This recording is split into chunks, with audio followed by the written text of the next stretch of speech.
2023 Aston Martin DBX 707 First Drive, an entirely new level.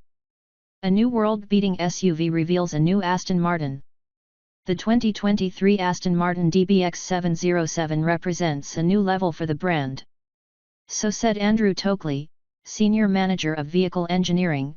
The morning journalists gathered in advance of being turned loose upon the unsuspecting denizens of Sardinia, Italy, in the storied brand's new 697 HP SUV. We were crammed around two video monitors as Andrew and Aston CEO Tobias Moers explained what it took to transform the regular 550 HP DBX into the veritable monster that some of us had traveled more than 24 hours to drive. But thoughts drifted back to the previous evening's dinner at the fantastic Hotel Cala di Volpe, where I happened to be seated across from Tokley, who introduced himself as Andy.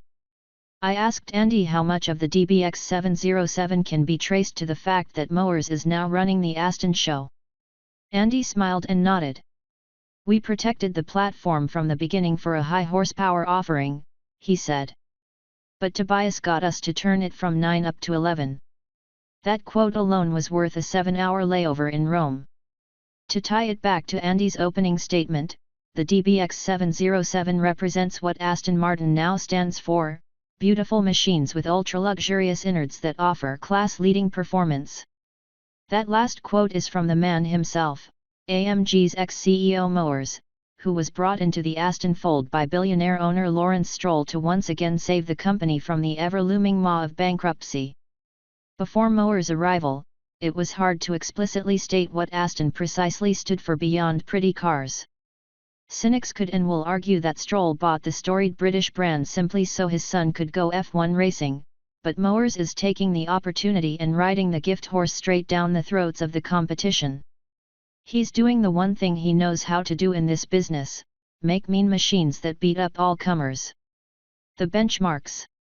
To wit, the DBX 707. You can tell a lot about a vehicle by learning what vehicles were chosen by the development team as benchmarks. When I first drove the Lamborghini Urus prototype, that company's then Vice President of R&D Maurizio Regini asked me what my favorite high-powered SUV was. At the time I thought the best of the breed was the second-generation BMW X6M. He smiled and widened his eyes. That's what we thought, too. He then let me drive an X6M around the Nardo handling circuit to see all the ways Lambo had bested MS ridiculous and ridiculously talented product. And bested it Lambo had. Similarly, Aston benchmarked the Urus, as well as the physics-defying Porsche Cayenne Turbo GT. The latter much more so, as Aston felt the Porsche had superior handling dynamics, though the Urus provided the yardstick in terms of acceleration.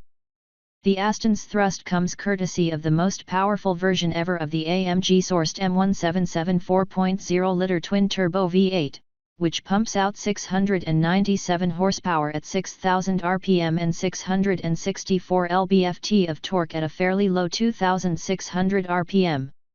Yeah, the SUV is called the 707 because it makes 707 metric horsepower, or PS, which is 697 ponies to you and me.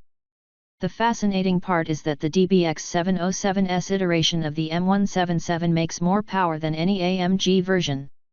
Yes, the PowerMad GT Black Series engine cranks out 720 HP, but that's the M178, a dry-sumped, flat-plane variant. Remember that when the regular DBX launched, it made just 550 HP, and yet the same engine in the less expensive GLE63 spun out 602, never mind the GT63's 627. How did Moers get Mercedes-AMG to agree to let the most potent M177 live inside an Aston Martin? No clue. The result is that the DBX 707 now produces more power than anything in its class, beating the 641 HP Urus and possibly even the as-yet undetailed refreshed Urus, which is likely to include an Evo version with about 680 HP. Moers' secret weapon is a man named Ralph Illenberger, who worked with Moers for 16 of the latter's 26 years at AMG. Illenberger is now the head of powertrains at Aston Martin. Ralph knows how to get the most from this engine, Moers said with a twinkle in his eye. While not always true, I tend to feel the best driving vehicles have a personality attached to them. What would a Porsche GT product be without Andy Preuninger's guiding hand? Or a Lamborghini not infused with Regine's room-illuminating smile? We're getting ready to ask this very question of Mercedes-AMG, as the GT Black Series is the last car mowers signed off on. As for Aston Martin, if the DBX 707 is any indicator, I can tell you what the not-so-distant future looks like, but let's have one more mowers anecdote first, to set the scene. I was standing next to him during the design phase of the presentation, as our group had walked outside to have Sam Holgate, Aston's chief SUV designer, show us all the body changes the DBX 707 treatment necessitated. The grille is 27% larger, the biggest front opening ever fit to an Aston. When Sam got to the rear and began pointing out the rather extreme-looking carbon fiber rear diffuser, it looks like something off a TVR from 20 years ago. A subset of journalists began pointing out that it would be impossible to tow with this supposed SUV. Mowers turned to me, his eyes wide with annoyance. I said, "Canadians." As a reply, he said, "Just drive the F***ing car." The drive. And we did. Aston prepared a wonderful, 6-hour route that took advantage of Sardina's fantastic roads.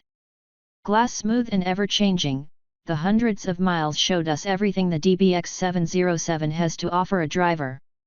Even though the SUV we drove was on laughably large 23-inch Pirelli P0 meets, 285/35 front, 315/30 rear, the ride quality was quite lovely.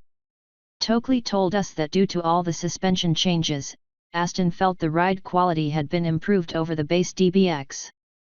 Obviously, I didn't believe him. 6 hours later, I did.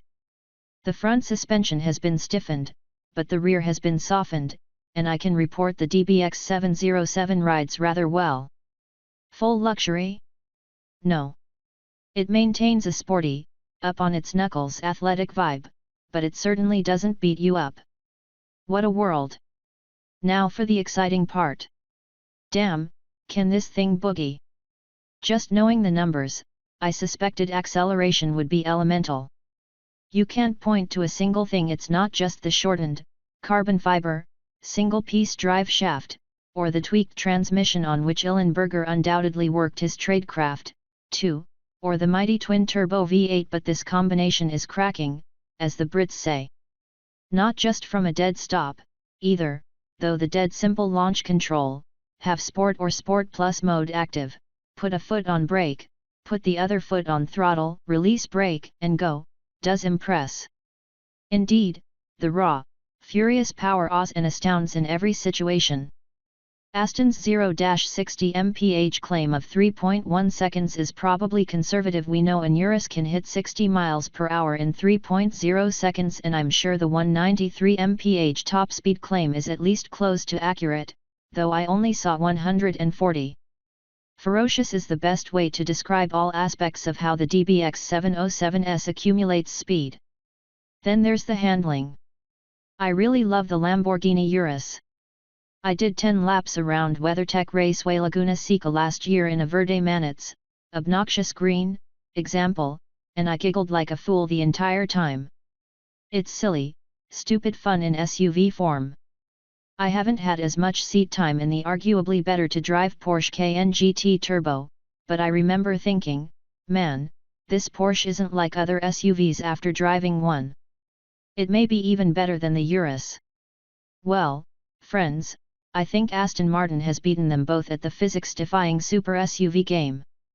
All three of these brutes, and really any sporty SUV, can be made to turn in quickly.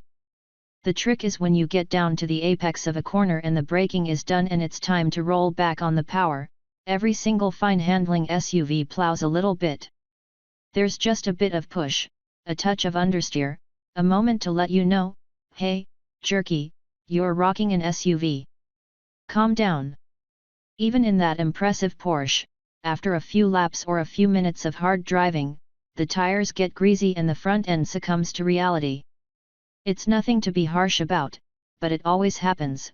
We're talking about 5,000 pound SUVs. Magic isn't real, you know. Except that maybe with the DBX 707, it is. There's no sensation you're piloting a big SUV other than being seated higher off the ground than you ought to be. When you stop and think about what you're experiencing, it's spooky. When you don't stop and think, and some of us have made a pretty decent career out of doing just that, this Aston is a ballistic pleasure to drive. And I mean drive hard. Left foot trail braking into and through corners, holding the power until red line, shifting in manual, rinsing, repeating. Never, not for a moment, did the DBX 707's front end falter. Aston claims one of the ways its team was able to improve things so much was to force the rear tires to do more during cornering. One way was increasing the rear track by 16 mm, 0.63 inch. Then there's the front end itself, where everything from the steering box to the bushings to the shear plate has been hardened. The damper valving has been reworked all around, as has the active roll control, which lets the DBX 707 yaw more around corners. Finally, the Aston's claimed weight distribution is 52/48 front to rear, the regular DBX is 53/47 on our scales, whereas the mechanically similar Urus and Cayenne GT are both 58/42. The third of the VW Group's big-time SUVs, the Bentley Bentayga Speed, basically splits the difference at 56/44.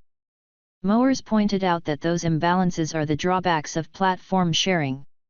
As far as the Aston goes, the results of all this engineering, if not outright wizardry, is certainly some sort of alchemy. The greatness. At dinner that evening, I was seated next to Mowers. Not one for small talk, he promptly pressed me for driving impressions. I told him everything I said above, but added that I wasn't a fan of the way the brakes engaged. They worked fine, I explained, and had the appropriate amount of stopping power. I just wasn't a fan of how deep you had to go into the pedal to get the huge, 16.5-inch front and 15.4-inch rear carbon fiber binders to bite. I braced myself for some form of argument or admonishment and was surprised when Mowers said he agrees with me about the brakes. It's the brake booster, and the day before he'd been testing out a DBX 707 with the stiffer brake booster from the regular DBX fitted. This made the pedal firm enough, and by the time the 707 is on sale this summer, this will be fixed. Phew. I mean, exactly right. Carry on. Can I definitively say the new Aston Martin DBX 707 is the grand poobah of the super SUV segment? No. One thing I've learned over the years is that until you get all the players together and drive them back to back on the same roads on the same day, you're talking in generalities, not specifics.